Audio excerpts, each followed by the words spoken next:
Now, have you been watching the BBC thriller Night Sleeper? It's about an overnight train from Glasgow to London being hacked and controlled by dark agents. In an echo of this, public Wi-Fi facilities at 19 UK stations, including Edinburgh, Waverley and Glasgow Central, were hacked, and those using the service got a false message about terror attacks in Europe. Let's speak to Graham Stewart, who's from Checkpoint Software now. Hi, Graham. Hi. So people using the public Wi-Fi at the stations then would have got this message? Yes, they would. And typically public Wi-Fi is a really good resource. It means you don't use your data up, but it's also one of those things that should be sort of treated with a bit of suspicion. And there's a number of reasons why that is.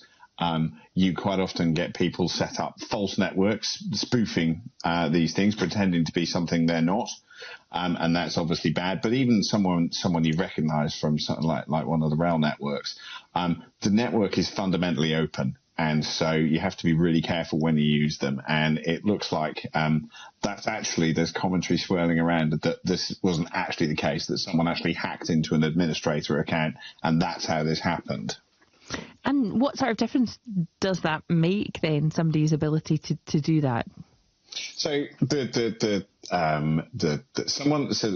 a number of things here. So the hacking into someone's administrator account, and this is not uncommon. So if you look at, there's been lots of hacks that's been reported this year. So the one around the NHS organisation in London, the MOD payroll provider.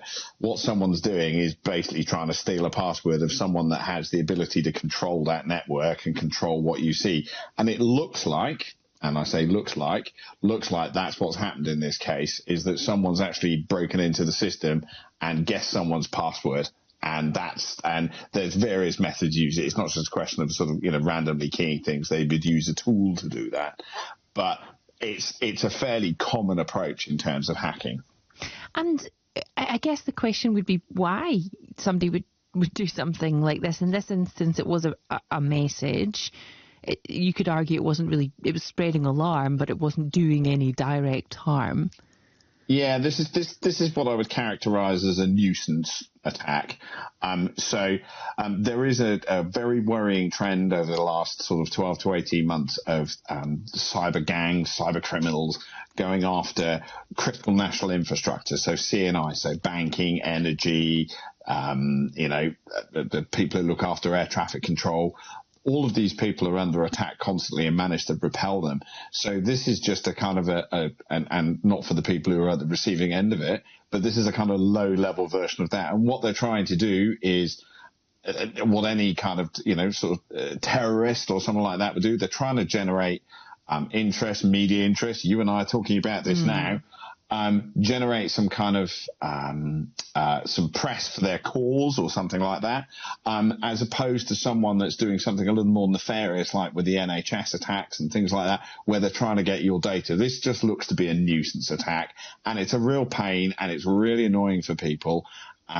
But doesn't look to be trying to do any specific damage or do anything particularly bad with people's data. Will it be showing to others that this is potentially some sort of system that they can get into, though? These kind of attacks happen all day, every day.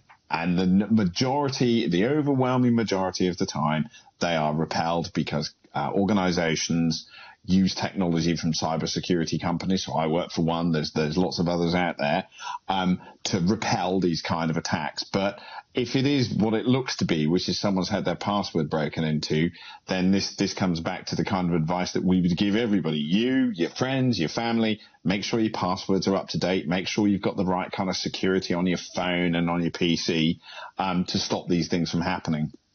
And the use of public Wi-Fi as well here, we talked about it at the start, Graham, and it's handy, but potentially you are then opening yourself up to things like this. Yeah, and public Wi-Fi is a really great resource, and but it needs to be used with care. You've got to remember that there's going to be lots of people on it. There's going to be all sorts of people connecting to it with all kinds of devices, and it does represent a bit of a risk.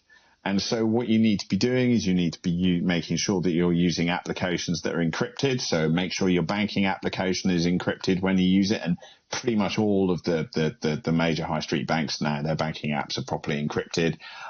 If you're using a website that it says HTTPS when you're using it, so it's encrypted when it goes across the Wi-Fi. But there is always a risk attached to it. So, and making sure you've got the right security on your device when you're using it is the right thing. Think of it as a bit like, putting a seatbelt on in the car, right? It's an additional layer that just makes sure in the event of a problem, you're kept safe.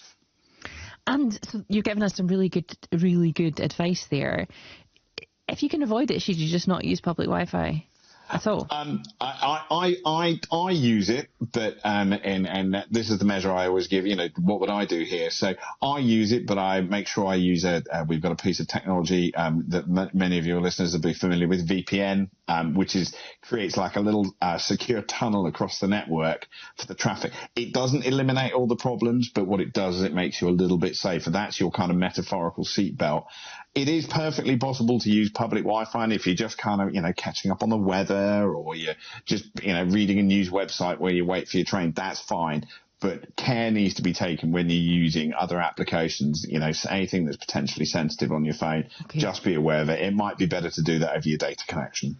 Graham, thank you very much for your time. Graham Stewart there from Checkpoint Software, talking about that cyber attack, or that hack that happened yesterday. 19 stations involved on the public Wi-Fi, including Edinburgh, Waverley and Glasgow Central. And as Graham says, it seems to be pointing towards a hack into the internet provider, somebody that worked at the internet provider there. You are listening to Drive Time tonight with Lucy White. I'm here with you until 6 o'clock. Coming up in the next 10 minutes, we're going to talk about a protest that's been happening about winter fuel payments and the decision to scrap them for